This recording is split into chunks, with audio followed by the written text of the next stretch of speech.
Hey, No Pants Nation, welcome back. And today I'm super excited to be talking with John McIntyre. He is also known as the autoresponder guy. He's an email copywriter and marketing consultant who earns up to $1,000 an hour.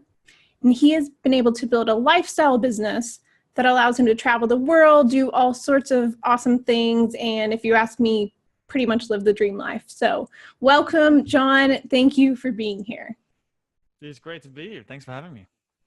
Of course, of course. And before we get started, I want to really dive in and talk about your story, how you were able to do all this amazing stuff, starting from scratch pretty much. But first, tell us, where are you from? And I would love to know, who is your favorite copywriter and why? I'm originally from Sydney, Australia. I grew up about an hour out of the city down south near some beaches. Famously or infamously known as Cronulla, around that whole area, which is a whole story. But currently in Thailand, so based in Chiang Mai, Thailand. Who's my favorite copywriter?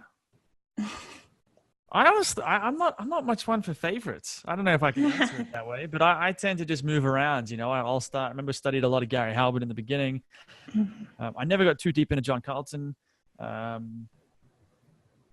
don't have, when people say like, do I have a favorite color? I don't even have a favorite color. I think it's just good to learn from everyone. But Gary Halbert, if I had to pick someone. That's awesome. Yeah. He's actually my favorite too. So that's nice. Cool. He's great.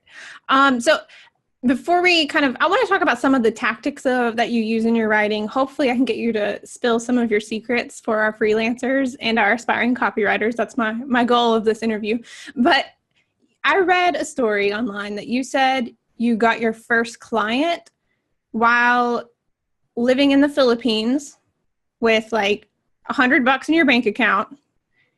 And so I want to know, tell us that story. How did you go from that guy? What were you even doing in the Philippines to getting known as like the autoresponder guy? And some of us don't know what autoresponders are. So somewhere in there, if you could touch on that. All right. All right, I'll see. So I was 6 years ago, I was in Sydney. I'd just come back from 2011. I'd just come back from a trip to Nepal. I'd been volunteering and trekking, and it was my first time overseas, I think ever. No, not ever, but on my own. You know, there's no family, no one with me. I went solo and had the best time, and came back and had to get a job and had to, move out and set myself up. And of course, after a few months of that, I was bored, brainless, basically, and wasting time at work like we tend to do. And found a blog post, or found a podcast with, I think it was called, it's not around anymore, but it was called the Lifestyle Business Podcast. And I started listening to that. That led me to a job posting on one of their websites for, and the title I think was Live and Work in the Philippines for free or something like that for 4 months, live and work for 4 months. And the funny side of it was that at first I didn't apply because I was like, I guess like we all do, I was like, there's no way I can do that. I can't pull that off. There's, all the not consciously, but unconsciously, I just think I discounted it from the very beginning. And then one day, I think that week or a bit later, I was walking home listening to an Eminem song called Airplanes Part 2. Was sort of like a collaboration he did. And just his verse is all about how, like, imagine if I didn't try. Imagine if I didn't, just gave up and made excuses and didn't write rhymes and didn't practice and complain about being poor and all of that. Like, where would I be today? And so yeah, listen to that on repeat a few times and eventually it's like, screw it, I'm going to go and apply for this thing and see what happens. And applied and obviously got it because that's what took me to the Philippines. And I think I turned up in the Philippines with about $2,000 in my bank account, Australian, which is like 1,500 US. And the website made about, I think $400 a month in AdSense revenue, which, not enough to really live on yet, but a bit, something there. My plan was to grow it. The week after I arrived, though, Google did one of their updates, their algorithm updates, and the site disappeared from the rankings. And that $400 a month, which wasn't much, but at the time it was all I had, disappeared overnight. A week after I got there. And so my plan, on my escape plan, because I really, the job in the Philippines or the internship there was only for 4 months. So I knew I had 4 months to be in and out, and I had to have something going after that 4 months or I was going to have to go back to Australia. So I was stressing. It was a few bad weeks there. I was pretty depressed. And, then just started trying stuff, did a whole bunch of things. I mean, we can go into some of it, but did some affiliate marketing and that failed, got banned from AdWords permanently. Me and a friend tried to start a dating website to help Western men meet Filipino women because it's a thing. And, that didn't work. I took one of the sites and started trying, I put together like an ebook or a course on, I think it was called How to Lose 10 Pounds in 2 Weeks, because I saw that was a keyword that people were searching for. It was a website about juicing and fruit and vegetable juicing. So I put together this course. I probably shouldn't have been doing it because I wasn't really a nutritionist. I didn't know exactly how people would actually go on the diet. I was just assuming if they just had juice for 2 weeks, they'd probably lose at least 10 pounds. So why not? And no one really bought it at first, but what changed? This was about, so I got to the Philippines in October 2011. By January, or was after 4 months, I think I still had a little bit of, maybe I had $1,000 left or $500 left in my account. And the 4 months was up, but because I was lucky, because the resort liked me, because it was an internship doing marketing for a resort. I probably should explain that part. I was in the Philippines to do marketing for a resort, help them with their blog, help them with their, content marketing, with the bookings and stuff like that. And the only reason I could do that was because I'd started a website 2 years before that, just writing articles about juicing. So I wasn't some crazy expert. I was still a relative beginner, but anyway, did some good stuff. They liked me. They kept me around after that 4 months. Said, well, you've done some good stuff. Stay another 4 months. And obviously 4 months after that, I still hadn't figured it out. And that was May. And they let me stay another 4 months. And it was somewhere around about, I think, May or June in 2012, when I just started selling this ebook. And I wasn't selling it first. And then I changed the title. So originally it was called like 30 Days of Juicing. No one bought it. As soon as I changed it to How to Lose 10 Pounds in 2 Weeks, all of a sudden people started buying it. Not a huge amount, but enough to make me go, wow, that's changing a few words. In this case, the title made a big difference. And that sort of led to a copywriting mastermind with some friends, which one of them started Copy Hour, which I don't know if you know of them. Mm-hmm. But that mastermind grew into what became Copy Hour now. And I kept up with that daily exercise of handwriting emails or sales letters, all sorts of copy. So anyway, you were with like Derek Johansson before he started Copy Hour? Yeah. I think awesome. It came up we had a mastermind. We were talking about copywriting in there. And I think he brought up the Gary Halbert newsletter where he mentions the handwriting exercise. And we're all like, oh, let's do it. Let's do it for a week or a few days, or I can't remember how long we did it. And then afterwards he said, I'm going to set up this 30-day thing. Do you want to I'll just schedule them up in Aweber and you get an email every day and I'll set up a basic form. And so we all did that. And now that's what became Copy Hour. That's so cool. Okay. So, sorry, I distracted you. That's all right. So studying copywriting, doing handwriting, and at the resort where I was working on the beach, they had business conferences there every few months. Like not really a conference, but a meetup. 20 people come in, they pay a bit of money. To learn from Dan and Ian, the guys who ran the internship and the website that I applied through. And one day Dan sees me studying copywriting. Just on a random day, I'm in the restaurant doing my handwriting exercise, and he comes over and it's like, what are you doing? Because people think it's pretty weird when you're sitting there with a pen and paper writing out something on your computer when you could, who does that? It seems pretty archaic. And anyway, so it started a conversation, and then his whole thing was, I'm lazy, or I don't have any time. I've got a big email list, people are signing up, but I'm not sending them any emails for whatever reason. Can you write me some stuff? And I can't remember exactly how it came about, but I do remember being shocked that someone would pay for emails. For me, it was a big mindset shift. And I imagine that a lot of people have the same thing. They're blown away that someone will actually pay them real money to write an email or to write an article or to write a page that sells something. We can talk about that if you want, but that was a big hurdle at first. So anyway, got that with Dan, and that led to a podcast because I just badgered him after that once we did the job together, got some good results, got him to put me on his podcast. That led to a bunch of more jobs, which then I realized podcasting works. So I went and booked myself on, 40 or 50 different podcasts over the next 12 or 18 months or whatever it was. And eventually realized that everyone kept coming to me for email because that was what the first job or the first or second job was. And eventually I'm like, I'm going to call myself, I need a positioning statement. I think I was doing a marketing course. I was like, I need a USP. Why are people going to come and learn copy, hire me as a copywriter? Are they going to hire me because I'm just some generic random copywriter who writes everything? Or are they going to come to me because I specialize in something? So I think I'd read another book called Positioning by Al Ries, which may have inspired this shift as well. Anyway, so that's where it came out of. I was like, I don't think there was anyone really calling. There might be one guy who tried it before I did, tried to call himself the autoresponder guy, but wasn't really owning it properly. So yeah, that became my thing, and it just took off from there. It worked really well. So one thing real quick, an autoresponder, if we're not a copywriter, tell us real fast, just briefly, what is an autoresponder? It's basically, traditionally, like an autoresponder is when you email someone at their office and they're on holidays, and you get an automatic email back that says, "Hey, I'm not in the office. Email me in a week." And if they're cool, they'll say something funny.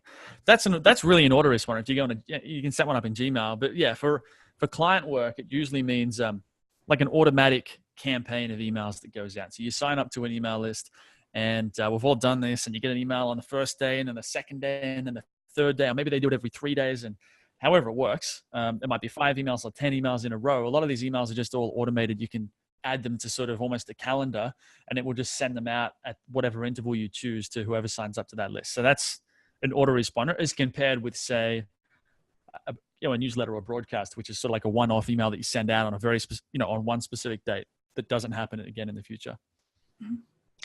And another thing that I'm always blown away by, but I don't know why, because it's a recurring theme, is that from what I just heard, you were studying copy by basically just handwriting, like sales letters and things. You have no formal background in marketing or copy, though, correct? I dropped out of high school a year before I was going to finish. I tried to go to college for web design and got bored, so I dropped out of there too after 6 months. And never wanted to go to uni just because, I don't know, the whole traditional life just never really appealed. And didn't do a whole ton of courses, or I've read a few books, and I've done some study, but a lot of it just came from literally studying actual copy and writing a lot of copy as well. So, and I think that's so encouraging to freelancers who maybe don't have, like, they're interested in that skill set, but they maybe haven't really tried it. So that's super encouraging to hear that you don't have to have some university degree. And I don't even think this is what I tell people. I get people joining my email list saying, "Oh, do I need to study for the next 4 years to figure this out?" I'm like, no. Like, if you for most people, if people are getting into writing, they usually, got some sort of natural knack for writing. That's why they're interested in it. They enjoy it.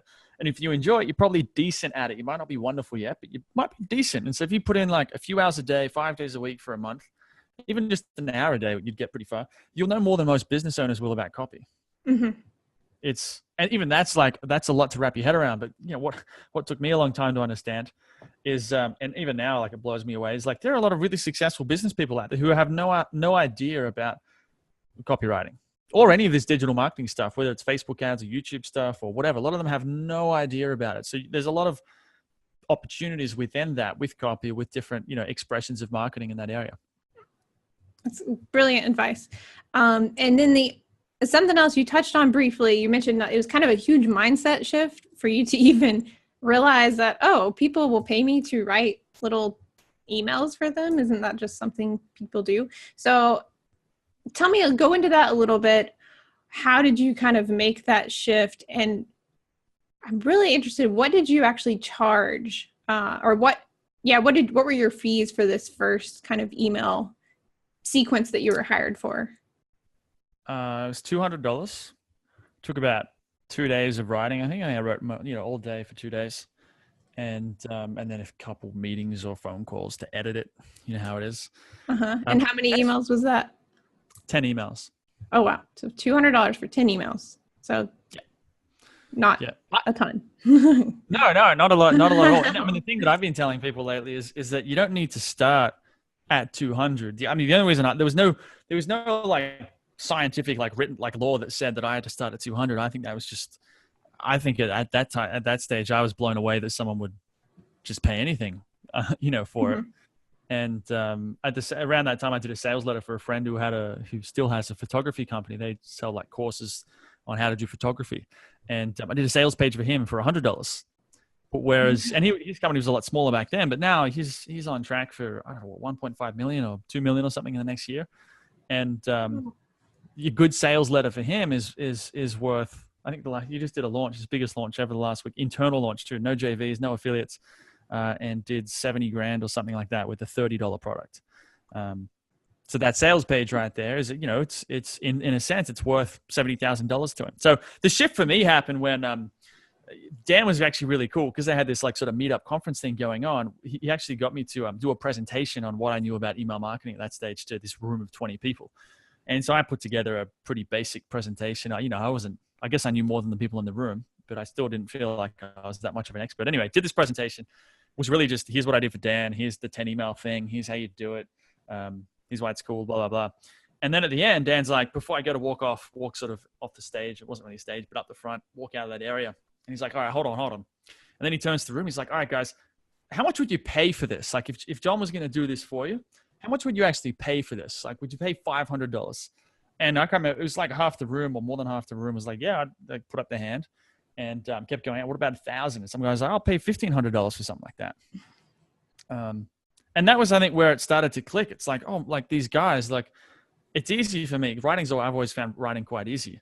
But I guess we assume that our talents or our strengths are the same as everyone else's. So if we enjoy writing, we love to write. And if we had a great big business, we'd probably still want to write. If we're like that, we assume that everyone else is like that. But the reality is that enjoying writing and really getting excited about writing stuff, whether it's copy or anything, I think it's rare. Most people hate to write. Most people hate, whether it's copy, whether it's anything, they don't want to sit down and write stuff. It's just, for most people, and it's not that they kind of neutral to it. They hate it. Some people hate the idea of writing, right? They're like staring at the cursor and editing and being a perfectionist and everything. So for business owners who have a lot of money and who probably could do it themselves if they really wanted to, they just don't want to. And that's the other thing. Most business owners are, I find as well as a lot of business owners are quite lazy. That might be why they're business owners, right? Is because they don't want to do the work all the time. They'd rather hire employees. So, and the other thing that's probably worth mentioning too is that, and this ties into like how to charge more, is the idea of ROI. And that like my friend who's just made 70 grand this week with his just internal launch, whatever, that's selling an information product. The margin on that's gross margin is like 100%, which means he doesn't have to pay anything to, it's a digital product. So there's no cost associated with that. He's got staffing and operational expenses. But yeah, call it, you got 70 grand in gross profit there. So it's like, what's that sales letter worth to him? If someone listening to this could write that sales letter, should he pay $100 for it or $15,000 for it or $50,000? It's sort of this, it's a classic thing of like, if I said to you, look, you give me $1 and I'll give you 10. It's like, how many times would you make that trade? You'd make it again and again and again. You'd make it as many times as you could. Mm-hmm. And so that's the mindset of business owners. Business owners are it's all ROI. That's how the sales pitch works, especially for bigger deals, is as long as you can convince them that whatever you're going to offer them or do for them is going to produce more than whatever you're asking them to pay you. And they can't get it anywhere else for the same price. You're going to it starts to get quite easy to sell stuff. You can go and sell stuff at, $10,000, $20,000 if they think they're going to make $200,000, $500,000. It's just numbers. Mm-hmm. Oh, definitely. And it's easy for us to, when you're first getting started, you think, well, this is easy and this is fun for me. So it can't be that valuable. But like you were saying, yeah, if you can get the result that they want, then it's worth however much ROI they can get out of it. So would you say, looking back at what you charged then versus about what do you charge now for like a 10 email sequence?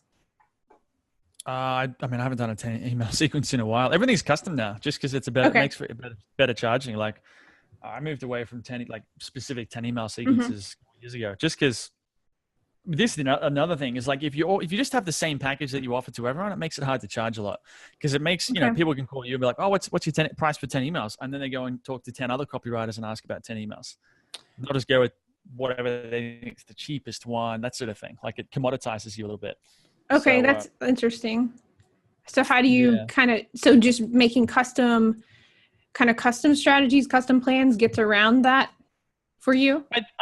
So when I say custom, it's not like it's that custom. It's just partly it's just phrasing and like, it still might be 10 emails or 15 emails, but it's not positioned in that way. Like I've got a webinar that I'm doing at the moment and a weekly webinar.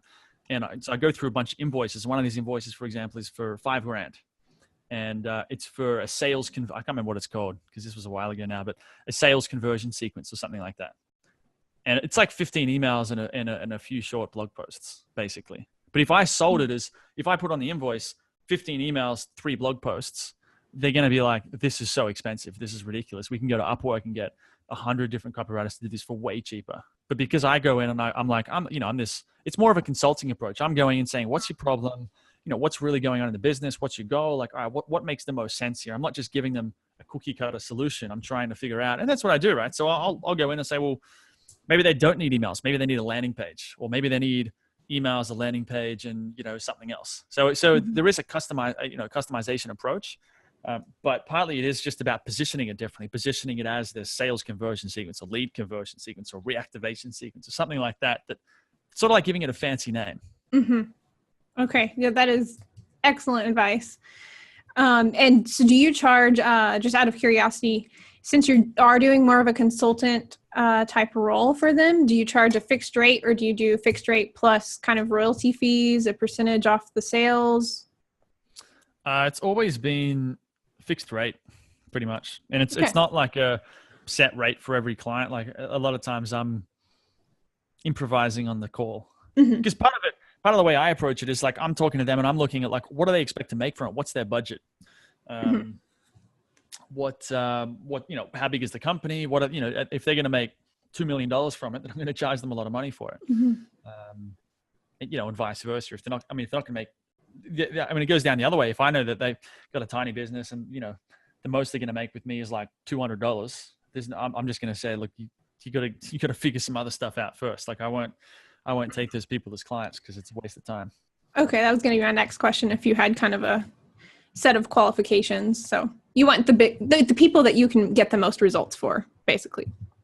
Yeah, I mean that's another thing. It's like it's not, being a good marketer is not really, or even business person, it's not about going after every single opportunity so much as like finding the really good opportunities and just doing those. So you might have 5 or 10 different sales calls, and 80-90% of them are all just bad fits. There's just not a big opportunity. Like for me, me doing like email copywriting, I realized, and I've made some mistakes on this, of course, closed some people and, haven't delivered, that kind of thing. Hasn't performed as well as expected. But you learn that, someone can come to me and be like, oh, I've got this website. We already email our list every day or every few days. And we make this much money. And I'll go look at their emails and they're pretty good. They might not be like world-class, or maybe they're not like the best of the best, but they're decent. And so it's like, if they come to me and they pay me whatever, I'm not really going to be able to wow them or anything. Like I might come in and maybe I'll get lucky and beat one of their controls or beat one of their open rates or something like that. But it's just not that big of an opportunity compared to say, like one thing I've got now is Re-Engager, which is sort of email marketing for e-commerce companies. And you take one of these guys, let's say they're doing, $500,000 a year or even $1 million a year in sales. Some of these guys don't have any email marketing whatsoever. So you plug in email marketing straight away and you're going to see 5 or 10% lift in their revenue, which is $50,000 or $100,000 with some really basic, simple campaigns. So it's like, which one do you really want to do? I don't think there's anything special about trying to, take the hard clients. If anything, the secret is only taking the easy clients. So yeah, that's such great advice. So my big takeaway there is go after big opportunities. Go after the easy, big wins. If I were just starting out though, I mean, with you, I think you can correct me if I'm wrong, but a lot of your success seems like it came from kind of this big win with someone who had a lot of clout. Dan Andrews, he had connections. You were able to get him big results right out the gate. If we don't yet have like that connect or that network, or we haven't even gotten those big results yet, what's kind of a good entry point? I mean, so when I say big results, I'll tell you exactly what I did, right? I think he had like an opt-in thing on the sidebar, like sign up for blog updates. And I changed that to get the Tropical MBA crash course. And the 10 emails were basically like a quick little blurb or something about the topic. And each email was basically a link to one of their old podcasts that you couldn't download anymore. So it was like, I guess, sort of premium content in a way. And that was all it was. It was 10 emails. And then we set it up, set the emails up. And I think I set up a landing page as well. So instead of being like sign up in the sidebar, you click the button, you go to a different page. That page is like, 500, 600 words of copy on how to just why you should sign up to this email list, basically. I think we've changed it now. It's not there anymore. But so we set that up, did that. I just checked it. I logged in their email account every few weeks, whatever, after a month or two, and just went back and said, hey, look, you're getting, I think the daily signups went from, I don't remember what the number was, but it increased by about 2.5 times. That was all it was. There was no like, I wasn't able to go, oh, we made you $100,000. There was nothing crazy awesome like that. It was just, I just realized, like, let's say they were getting 10 leads a day. I just noticed that now they were getting 25 leads a day. Okay. And then I went back to Dan and said, hey, here's what happened. Like, there's some good news, right? It's cool. Like, it's definitely positive. It's not mind blowing. It's not going to change your life, but it's cool. At least, it's working. Mm-hmm. So I mean, the reason I'm mentioning that is like, just this, like, I think people can get caught up thinking that you need some sort of blockbuster win, some huge launch where you make $100,000 for someone or $1 million. Like, you don't need that. You just need anything, something like a small win. And sometimes it's just about doing good work. Like with the resort, the reason they kept me on for a year instead of the initial agreed upon 4 months was, again, I didn't have any huge wins with the resort, but I was reliable. I was, nice and kind and friendly and sociable and easy to work with and all these sorts of things. And those things count for a lot with people. So as for how to get someone like that, because I could be like, well, people could look at that and go, well, you were just lucky. You were in the Philippines. You'd gotten this cool opportunity. And Dan just happened to be doing this business meetup at this resort. And so he saw you, and it's just so lucky, right? Which is one way to look at it, but that won't get you anywhere. I think the right way to look at it is, well, I had to apply for that job and I committed to going over there. So it wasn't just like it just happened. But if you wanted to replicate this in your own city, in most cities or somewhere nearby, there's going to be somewhere with, say, a conference, some sort of marketing conference. There's plenty of digital marketing conferences all over the place. Go to this is the best. I haven't done this personally, but I swear this is the one of the best strategies I've heard of, especially for someone getting started. Go to a conference, a paid conference. But you've got to be good at copywriting first. So study copywriting, get good at emails, get good at something, but then go to a conference, listen to the speakers, and at the end of the talk, when they have a lot of these things will have Q&A. They go, all right, so Gary Vee was just there. We're going to have some Q&A now. Like, whoever wants to ask a question, go up to the microphone. And so in front of 500 people, you go up to the microphone and you say, hi, my name is John, and I write email copy for e-commerce companies. And I just have a question today about XYZ. And then you ask a really intelligent, cool question. The point here is not so much the question, it's that you just introduce yourself to 500 people in the room as whatever you do. If there's, let's say there's 25 e-commerce company owners in that room, they're going to go, oh, wow, I need to talk to that guy. He works just with people like me. Like, that's perfect. And like I said, I haven't personally used this strategy because I didn't need to, just the way my path worked. But if I was starting again, that would be, I reckon that would be one thing that I would try very, very quickly. Because you can do this. Or you can go to, another thing I've thought of is like, go to co-working spaces. They're everywhere. They're filled with business owners who are all trying to hustle and startups and everything like that. Go sit in the cafeteria, and wear something crazy like a cool hat or a cool shirt, something that draws attention to you, that gives people an easy way to start a conversation with. They can be like, nice shirt or nice hat or nice whatever. And then sit there and do the handwriting exercise like I was doing at the resort. And you will get people walking past being like, what's this guy doing? And then you start a conversation. And then even if someone might start talking to you and you tell them about it and they're like, well, we don't really need this right now, but you should talk to that guy over there. And then you'd be like, well, can you introduce me? Oh yeah, sure. Go over.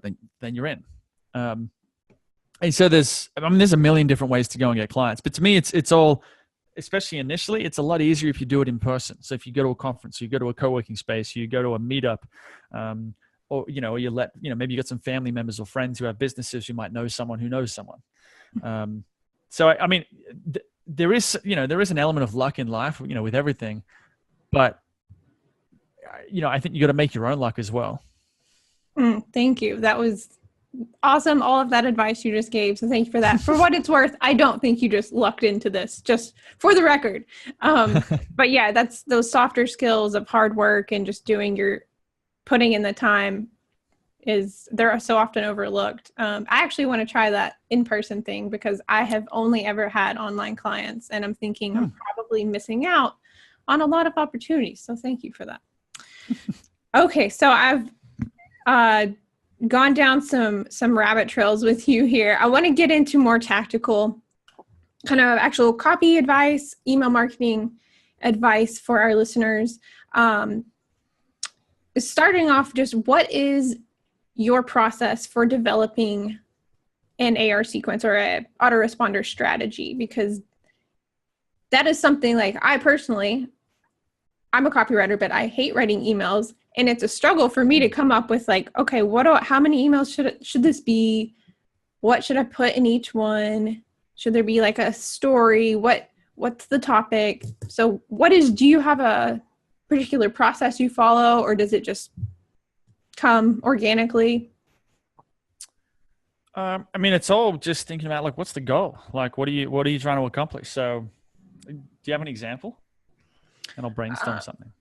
What if like let's say a client in like the weight loss niche, I don't know, that just always comes to mind. They are selling an info product and they need, let's say, going from a lead magnet to their low dollar, kind of like $47 product or something, and they're asking you to develop a strategy, a sequence around that goal. Okay. So, I mean, for a low dollar product, $47 is not super low. $7 would be maybe more low. But you'd probably be able to just have like someone signs up for a lead magnet on Facebook on the thing. Because part of it's you got to think about funnels as well, because it's not just emails. Someone signs up for the lead magnet on the thank you page, they should make the offer there. And then there might be 5 or 6 emails that sell them on, give them a special deal. So if it's $47, give them $20 off, and it's only available for 4 days or something like that. So you hit them with, you hit them with some offers in, that sequence. And that's just knowing that like in that scenario, like you don't need 30 days of warming someone up before you can pitch them a $20 product. So a lot of it depends on like what's the goal, what's the product, what are you trying to accomplish? If you were like doing like a blog and you were getting, like right now I've got a webinar, a weekly webinar that I'm doing. So you can sign up on the blog, and there's not really any emails in there at the moment. There's the reminder emails. That's it for the most part, for the time being, because that's all I want people to do is just go to the webinar. There's a sequence that they go on after that, which is just an old funnel. Does that make sense? It's like, there's not a whole sort of, I guess I don't think it's that complicated. It's just more like, well, what are you trying to accomplish? Maybe I've just seen a lot of different situations. So I know what fits where, but yeah. So there's not really like a formula you'd follow for, okay, first email should typically be something like this, second one like this. For an info product, yeah. For that sort of like business, yeah. The first email, it's usually positioned around an expert. So the first email is a welcome email. The second email is a, did you get my email? Please reply and let me know. And then depending on if they're signed up for like a lead magnet, I would probably just go straight into the pitching for that cheap, low dollar product. And the easiest way I do it, the one I just used, a year ago, I was using is one from Digital Marketer, which they got some gain, fear, logic sequence. It might be free or it's $7 or something. Yeah. So I do this stuff all the time. Like I don't, there's no point reinventing the wheel. You can go and find like sequences from them. Ryan Levesque has got some great stuff for, Ryan Levesque, great stuff for survey funnels, for example. Brunson's got some good stuff on webinar funnels. So like when I'm doing it, I'll just go and look up, like if I had a client that said, I need a webinar funnel or something, I'd go and just do it, watch some videos about webinars and find it. So, cause I know how to write emails, like cause most copywriters, you know how the flow works. If you're a good copywriter, you know how the flow works, you know how to write conversationally, you know how to put benefits in and those sorts of things. That's the important part. Once you've got that part down, you can actually just take templates or take an example from someone else and customize it for the given situation. Whereas the average business owner the average person who's not a copywriter would find that a lot more challenging. Mm-hmm. Okay, so you're a swiper. You don't just start from scratch. You swipe from what works. It depends. Honestly, it really depends. It depends on like what situation I'm in. Like if you go to the site right now, I had a product which I was selling for, the low dollar product was $7.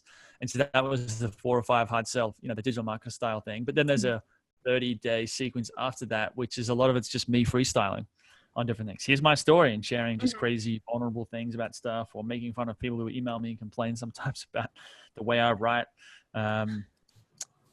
So it really depends. I don't think there's like some perfect recipe or formula that's always going to work in every single situation. Mm-hmm. The thing I do think about is and this might help, is when writing emails, like it's really thinking about like, why didn't someone purchase already? Like if someone signed up for a lead magnet and didn't purchase $47 product for $20 off. They had $27 there. It's kind of like, it's a pretty cheap product. There's not going to be that many objections to it. So you probably don't need that many emails. If you're selling a bigger product or doing a product launch, you're probably going to need more emails to first warm them up to who you are. And then it's overcoming different objections, like why does the price not matter? Or why is this angle that we've got so good? Why is this weight loss method so mind-blowingly incredible? You know, is there any scientific studies on it? So you'd have different emails. Oh, there's some case studies and testimonials. Great. Yeah, basically as the price increases, like the more complex well, not complex, but the longer and more, I guess complex the emails will need to be. Okay. Yep. Makes sense. So what is in your swipe file? Do you have like or do you even have one, like a go-to email swipes that you pull from when you're creating? Or is it just not, like you said, digital marketer, Russell Brunson? Yeah, I mean, part of it, like, so I'll use like some of these guys as like jumping off points. So like, I won't like copy and paste and use the whole email verbatim or anything like that. It's usually, I want to bring out something else here.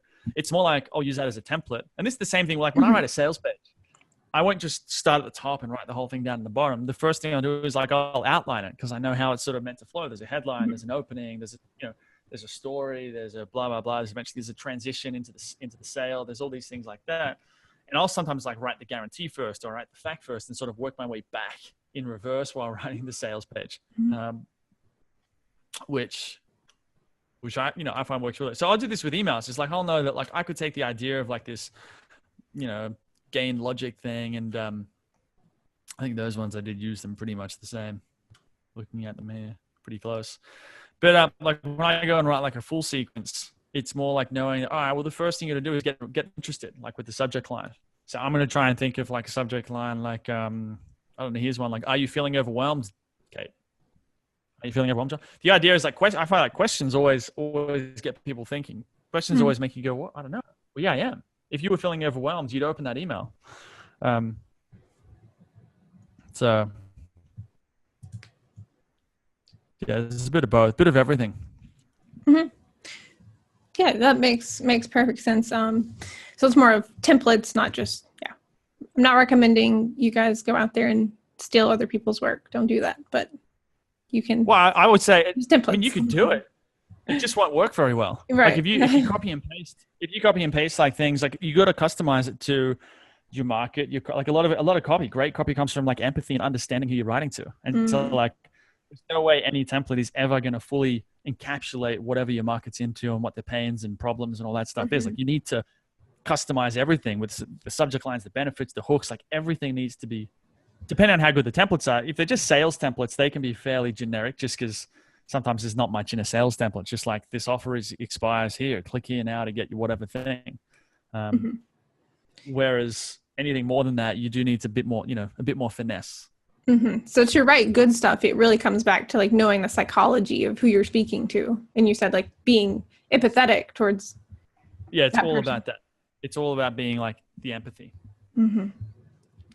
I have seen that you have something you've kind of coined as the Mick method process, or I've seen the McIntyre method.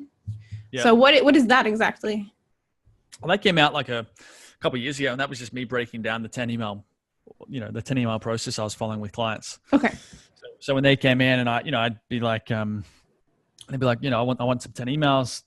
Here's $1,000. I'd go and write it. It was just me breaking it down. Here's what I do. Here's how I figure out what the topics are. Here's how I outline the sequence. Here's how I write the emails. Here's how I set them up in the software. Just basically like, here's how to do what I do for clients. Did that kind of, do you feel like that set you up more of as an expert or more as an authority when you're working with clients? Maybe. I think the podcast that I started did a lot more for me than the product. Because and even now, like people will see the podcast, like you've had like all these copywriting guys like John Garlton and Perry Marshall, and Gary Halbert's not there obviously because he's not around anymore. But Jay White and Drayton, but like all these famous copywriters who people think are very, very hard to get on a podcast, which they can be. I don't know. Got them on the podcast, and then that does a lot for your own authority. So that's another thing is like I mean, that's a whole other topic, is like expert branding. How do you position yourself as an expert so that people come to you and, want to work with you? Because that was my whole thing, was like, no one came to me and said, you're the autoresponder guy, John. I was like, one day, I was like, everyone's coming to me for emails. I'm just going to like stake my territory. I'm going to call myself the autoresponder guy. And everyone's going to call me that because I told them to call me, like I taught them to call me that. Mm-hmm. And that's the fascinating thing about like the sort of like expert branding sort of thing, is like, you can kind of make it up.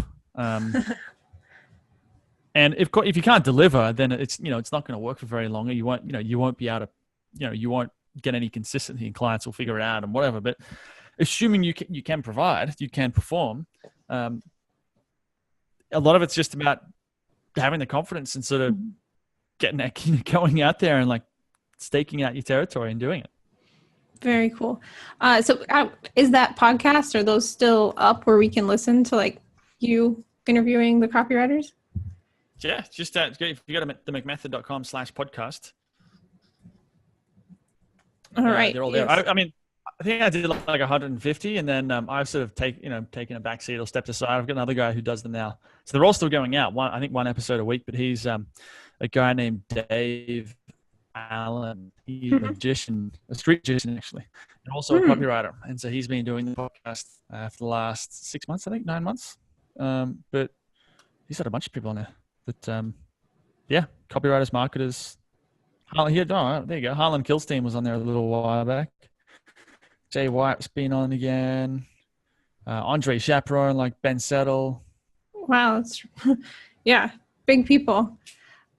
Yeah. I mean, that's the other thing. I mean, at the risk of like revealing my secret, it's not that hard to contact these people. You can message them on Facebook or email them or tweet them. Like, they're not that hard to find. And if you hassle them enough and follow up with them enough, a lot of them will agree to, go on the podcast. I mean, the thing is, like, all these guys, they want to promote themselves. So like, if you give them a chance or give them, make an offer to them and say, hey, can I promote you for free? Like, you don't even have to pay me anything. I'm going to put you on my podcast and get hundreds or thousands or whatever of people to listen to you and me have a conversation. Is that okay? And a lot of these people, like Andre Chaperone, for example, like you can email him, or you could back in the day anyway, just email him. I replied to one of his emails and asked him if he could do an interview with me. That's the sort of the secret that no one really talks about. Okay, well, I know what I'll be doing the rest of my day, emailing people on the internet. So another question here, for those, some of our people in our group are freelancers who are totally not copywriters at all. For them, I was wondering if you could give us any of your like secret moves that you use to kind of write really compelling copy. And this could be for emails. Our freelancers, they also kind of set up a little lead magnet funnel. So they have opt-in pages. So it could be whatever you want to talk about. But do you have any kind of secret compelling copy moves that you use? At the risk of repeating myself, I just say it's empathy and getting inside their head. Like everyone like with copywriting, everyone wants, a fancy template or a headline formula or something like that. And that stuff can help. But if you can just get inside people's head, like if you're trying to work with certain clients, even if using Upwork, for example, like a lot of freelancers try and use Upwork, like in different ways, you're closing deals, they're designers or whatever. It's just about getting inside people's heads. Like, what does whoever you're trying to talk to, what do they want? What do they care about? If you don't know that, go and have 5 phone calls with people like that and ask them, what do they actually care about? And like, start there. And if you start there and then just, even if you're not that good of a writer, if I've seen copy, like, cause I do a lot of coaching and, sometimes I could be coaching someone and the copy isn't that great in terms of from a flow perspective or whatever, but they nail the empathy. And because of that, they can do really, really, really well.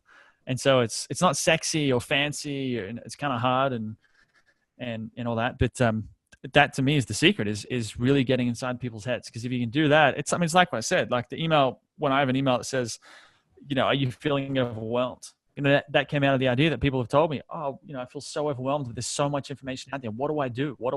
How do I learn copywriting? It's so crazy. There's so many gurus and whatever's out there. So I'm trying to tap into that. That's why that's it. It's not like the whole overwhelm thing is like something everyone should say. It's because I know that the people who are subscribed to my list, at least, are feeling overwhelmed.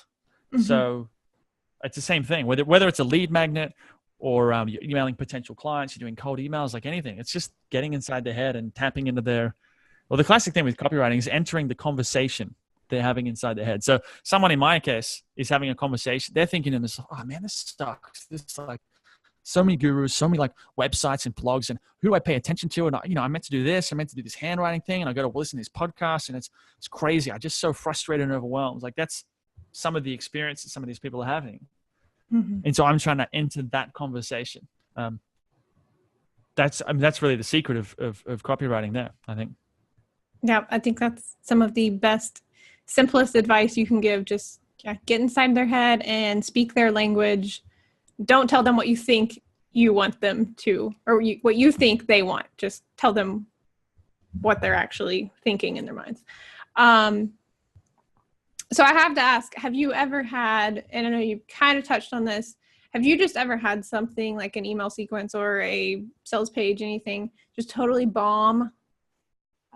Yes. You're not perfect? Definitely not.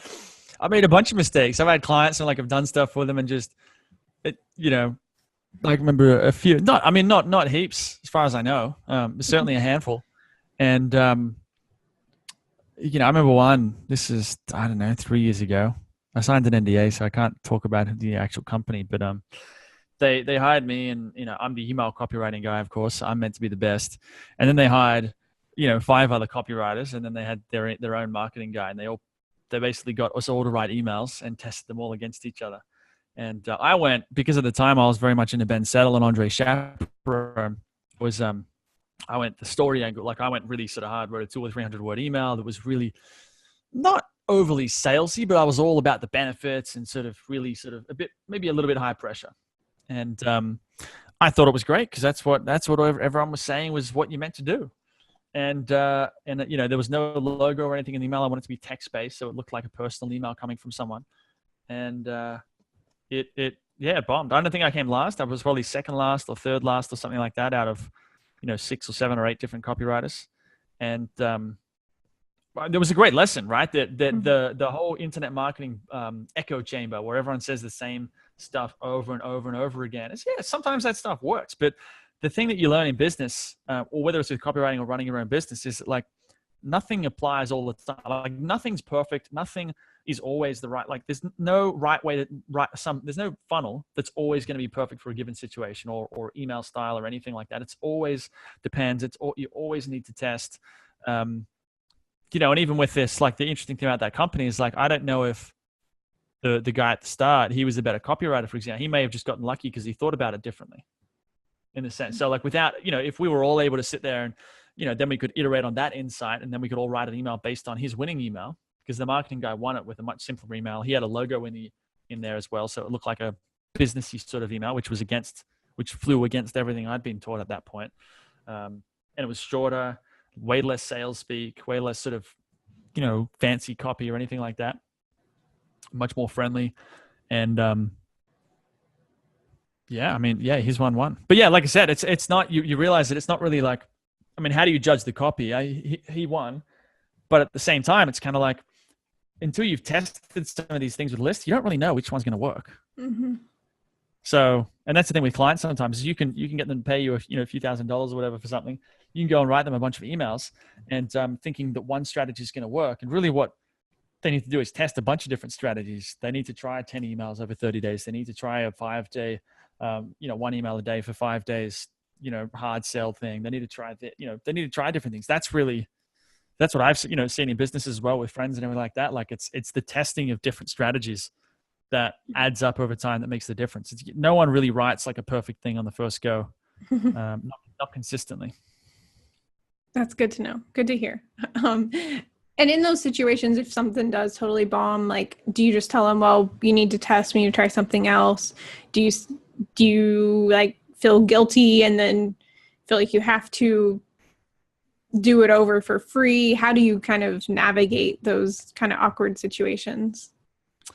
I think in the past I would have felt guilty, whereas now, because I haven't been writing too much for many clients lately, because I've been more focused on just some other things, including selling the course. So it's more of a businessy thing than a freelancing thing at the moment. which I guess has allowed me to sort of empathize a bit more with business owners, which is that, like, while it'd be great to just like get lucky and find the perfect copywriter who writes the best thing on the first go, it just doesn't. That's not real life. Like, business owners, because I understand this as well, is like the mindset is you got to try stuff. Like sometimes, like, you got to spend money on something and to find out that it doesn't work, and that is an investment in it, in and of itself. So yeah, I mean, in a way it sucks when you charge someone $5,000 for something and then, and you promise them, oh, it's going to be great, and you've sold them, and then none of it doesn't work. You kind of feel like a bit silly, but at the same time, it's also just part of the learning experience for you and them. So, all right, that's good advice as well. So when you are, I know you said you've been working more kind of marketing your products and courses, and I definitely want you to tell us about those very soon. But for starters, just when you're in the process of the mode of you're service-based, you're a freelancer, let's say you're writing copy for a living, how do you avoid like burnout? Are there any things that you do to kind of maintain or get back into your best creative flow? Yeah, I mean, I have this all the time. Well, not all the time, actually. That's a bit of an exaggeration. I go through periods. I have like an up and down. I think every creative person has this sort of cycle where, we'll have a few weeks or a few months, whatever. We feel like we are unstoppable, like a Superman or something, Superwoman. And then one day we're just not. For me, like I have a thing where like I'll go through a period where I'm up at 5:30, sometimes even earlier. I get into a great routine. I'm getting work done. I'll be working for 4 or 5 hours nonstop in the morning. I'll take a quick break for lunchtime, then just keep working really long days and loving it. And then all of a sudden, and this happened recently actually, I was trying to do. So I'm actually working on a music project at the moment, as well as business. And so I'd be up at 5:30. This was a couple months ago, up at 5:30, start by 6. I was trying to, rush through the morning routine. I like to meditate. So I'd try and, meditate, stretch, do all this morning stuff, try and start on the dot at 6. I time myself when I work because it makes me much more focused. I time everything, put it in a spreadsheet. So I'd, log 4 hours of business work, which would usually take 5 to 5.5 hours of actual time because breaks, but, bathroom, just having a break every hour or whatever, that kind of thing. And then I'd do another 4 hours of music.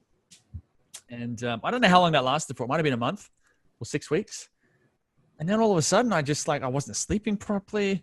My alarm would go off in the morning, and I'd be like, "Screw this! I'm going back to bed." It just all of a sudden, it just was not. My body was just like no, just flat out no. And that's been a pattern for me actually. It's like I'll go through a period. I'm like, oh, I'm gonna grab life by the balls, kind of thing, and wake up super early and really try and hustle, like the whole Gary Vee thing. And it lasts for 4 to 6 weeks or sometimes longer, and then I go through a period where I'm like, I'm just whatever. I'm just like meh. I'm just don't really care. Playing video games or just chilling out, reading lots of books, sleeping more. And I struggle with it sometimes. I struggle with the thing where when I'm working really hard, I kind of feel like I should be chilling out a bit more. I'm missing life or something. But then when I'm chilling out and I'm sleeping in or I'm relaxing and resting and allowing my body just to regenerate, I feel like I should be working more, like I'm letting myself down somehow. And it's a constant struggle. I'm always sort of going back and forth on this. I don't really have any answers. I appreciate your honesty. I think just hearing that it's not like it's not always easy, and it's kind of a roller coaster, up and down. There's lots of up and downs with just this kind of lifestyle, just with being in charge of your own business in general. So I really appreciate your honesty there. And there were some good tips that you mentioned also, like meditation, when trying to set timers and that type of thing. So thank you for that. And what was your music project about? Were you actually in a band? Yeah, I grew up playing guitar, not in a band, because there's not really, I think it'd be a bit hard to have a band here in Thailand. But I've been making dance music, electronic dance music. Really? Yeah. So that started as a hobby back in December 2015. I started doing a bit of soul searching. I was like, I like this copywriting thing. I can travel and I got some freedom, but what's next? And I that's a whole another, we could talk for another hour about just that whole idea of how do you figure this stuff out. But anyway, the thing that came up for me was music, just wanting to get back into it.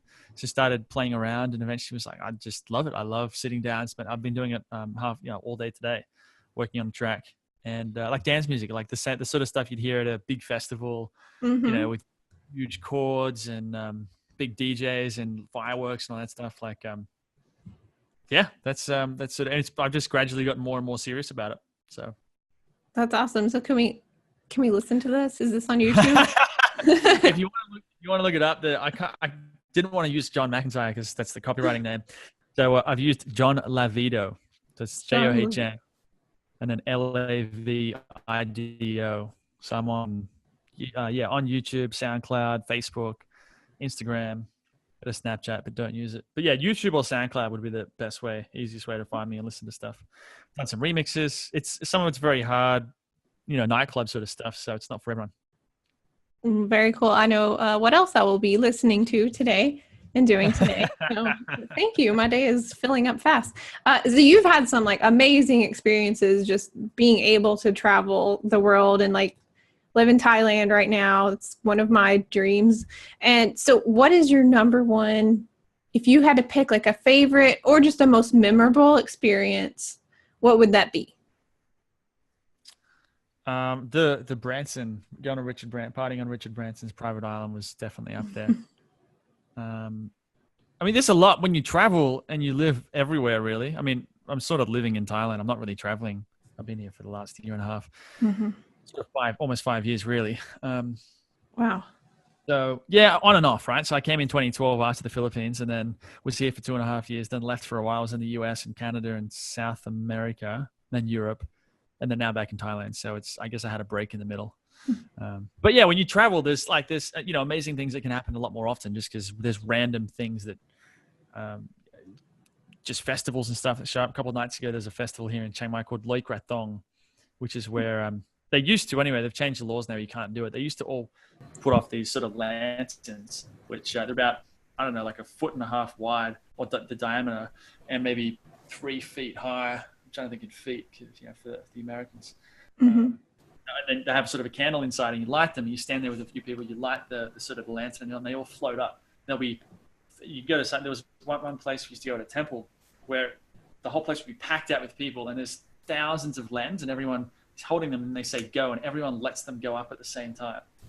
And it's just mind blowing. It's really, really incredible. There's tons of videos on YouTube if you look up. I think Loi Krathong or Yi Peng is maybe what it's called. So just like random stuff that happens, like when you live outside, outside the Western world, I suppose. Some of these interesting. But yeah, definitely up there was like partying on Richard Branson's island, hanging out with him and just the other people there was pretty epic. I'm sure. So what would you say the number one thing that has kind of contributed to your success, either as a copywriter, just as a human being in general, as a freelancer? Oh, the number one thing. I mean, I don't really know. I guess it depends how you define success. This is something I've thought about a lot in the last year or two is success the amount of money that you make? Or the amount of, as a copywriter, you get very focused on money as a metric because that's how people do measure you. But it's just one way to look at it. For copywriting, yeah, that is sort of how you would check how you perform. But to me, I think success in life, because that's really the more important thing, is there's a lot of different ways you can measure it. Money is just the way that at least, a lot of the world thinks about it. So I would, instead of saying like going in that direction, I would rather go. The thing that's been big for me lately is this is a bit cheesy, a bit hippie of me, but the idea of presence or learning to be in the present moment, which you could call mindfulness. You can learn it with meditation. You can, I don't know. It's just I read a book called The Power of Now back 5-6 years ago. Got a tattoo for it. My girlfriend here actually has just got me back into it because she's getting into it. Just reminded me of how much why I love it.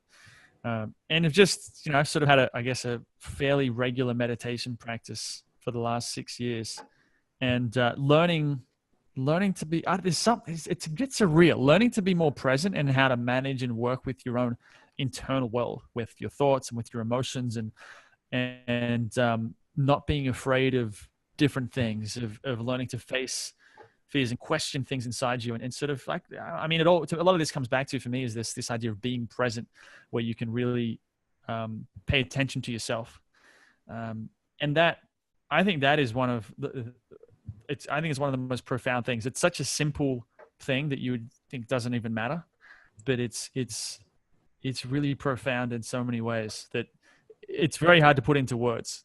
But if someone was to do it and really get involved in it and study it and learn it and practice it, they'll notice some pretty incredible changes. Sort of wordless changes. Like, I can look back and think, I don't know, I'd probably be a different person if I hadn't got into some of this stuff 4, 5, 6 years ago. So. Mm-hmm. No, I love that. And did you say the book was The Power of Now? Yeah. So The Power of Now is pretty good for practical stuff. He's good at, there's a book called Practicing the Power of Now, which is maybe a bit more practical. I just reread that with my girlfriend here. And, but it depends different things. There's another great book, which I did 2 years ago, called The Presence Process. It's like a 10-week, he doesn't call it meditation, but it's basically a 10-week, I would call it meditation, like a meditation practice thing, where you do a breathing exercise or a meditation exercise every morning and every evening for 15 minutes. And the idea is, the way he describes it, is that as we grow up, we store different emotions and in our bodies, and we had different traumatic experiences especially with our families. We don't process these effectively, and so they get stored in the body. And that's why when some people can push our buttons, something happens to trigger us that reminds us of something long in the past, and we start acting like a crazy person, and we don't even know why. And so the presence process is very much about, I guess it's more therapeutic in that way. The Power of Now is just learn to be here now. Here's that, which is cool. It's very practical. But the presence process, I found, was more better at helping you work through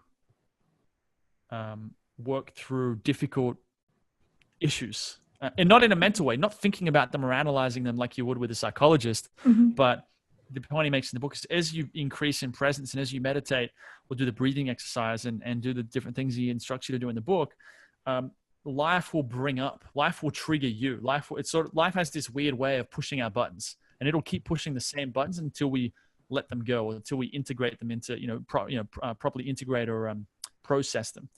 And so you go through this 10-week thing, and things come up, and instead of thinking about them or analyzing them or reacting to them, you're encouraged to just feel it.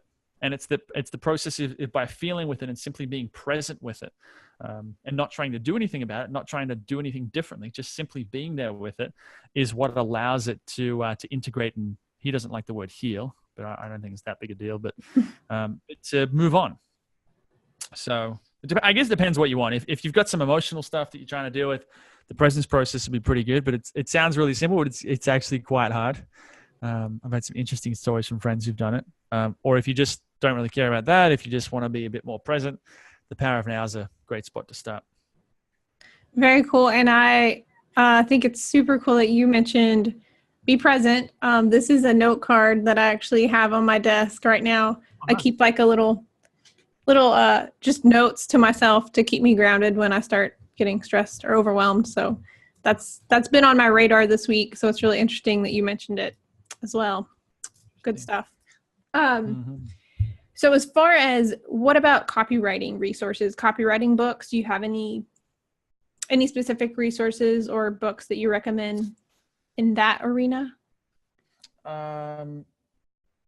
Breakthrough Advertising is a great book. Mm-hmm. Hard to find, but great book. Well, it used to be, but now it's on Amazon, I think, right? It's like $800 on Amazon, I think. But my husband got me a copy from Brian Kurtz for like $100. So yeah, Google it somehow, find Brian. Yeah, if you go to Brian's conference, it's interesting. Yeah, I guess I went to one of their conferences, and they handed out, they gave everyone a copy of Breakthrough Advertising, which is maybe why I thought it was around again, but apparently that's awesing. Yeah, he's got copies. So yeah, I mean, Breakthrough Advertising. Well, I think they just printed them. I think they may own the rights to the book, something like that. Yep. But yeah, that. I mean, what I did was what did I do? I read that. I read Scientific Advertising was another one. The Robert Collier letters is pretty old school, but a little bit rambly, but It's like writing copy like 100 years ago. It's pretty interesting. Gary Halbert's worth reading. I mean, one of the best things I tell people to do is go and do the handwriting exercise. The reason I did it, the reason that got me to do it was I was like, most people aren't going to do this. Most people are lazy. They're way too lazy to do this sort of thing. They're going to be like, this handwriting thing won't work. There's no way I'm going to spend an hour a day doing this. They want an easy route. And so I was like, well, screw it. If this is an effective way to do it, and it's also a way that most people aren't going to try, I'm going to do it that way, because it might be harder, but it means that I won't have as many competitors. Mm-hmm. Yeah, I can attest to that too. That's the same way I learned, just handwriting. Still do it. Yeah. And I also want to ask, so you've mentioned a product a few times. Tell us about that product, and where can we, what do you offer as far as like copywriting products and trainings? You mentioned you do coaching as well. Right. So I've got, right now, I've actually got a weekly webinar that I'm doing on how to earn up to, or I got to be careful how I say it, with Facebook ads at the moment, but how I've made up to $1,000 an hour as a copywriter. And it's just a webinar on, I show you like 5 or 6 or 7 different invoices of different amounts, and show you how I got the client, how I closed them, what I gave them, that sort of thing. And then show you something, how to do it with, how to sort of get started, even if you got no experience, because that's a big thing that comes up with people. And then how to do it fast, instead of spending the next 5 years, 3, 4, whatever years trying to figure it out, how to fast track it, to how to really accelerate it so you don't have to spend ages and ages and ages figuring it out, making some of the mistakes that I've made. And there's a product off the back of that, which is what's the McIntyre method, which is the course. It's like a 4-week masterclass on how to write emails the same way I write them for clients. And there's a whole bunch of bonuses. But the best way to learn more is just come to the webinar. And there's a bunch of good content in there. There's a bunch of actionable stuff. You can walk away. You don't have to buy anything if you don't want to. You get 3 free templates, fill in the blank email templates that I've, the same type of emails that I'll write for clients. So you get those just for coming and staying until the end of the webinar completely free. They're usually sold for $47, I think. And that's about it. If you want to go check out the product itself, you can go to the McMethod.com and click masterclass in the header, but it's probably better to come to the webinar, I think. And then coaching is just email me. I do it on a sort of case-by-case basis. If I have time, if you're interested, just send me an email. Very cool. And what is the webinar link? Where can we find that? Or should we just go to your website? Yeah, just go to the McMethod.com. It's the only thing on the homepage. All right. Really, I think. Well, yeah, definitely, guys, go check that out. I will be checking that out. Also, your podcast, I know you've got that we can check out as well. But lots of great free resources for freelancers and for aspiring copywriters out there from John. And John, if there's any last words you'd like to share with us, I just want to say thank you. This has been an amazing interview. So thank you for your time. No worries. I love doing stuff like this. I like getting into some of the more esoteric stuff like the presents too. Mm-hmm. But final words, I don't know. It's just, the classic thing is like that I always think about is most people aren't willing to do the work. So if you are, you have a huge advantage. So it's, it's a bit about luck and a bit about mindset and things like that. But a big piece is just doing the work, hustling and getting up earlier maybe and staying up later sometimes. Yeah. It's not sexy, but it's the truth. Sometimes that's the best thing we need to hear. So thank you, John. Thank you guys for listening, and we will catch you soon.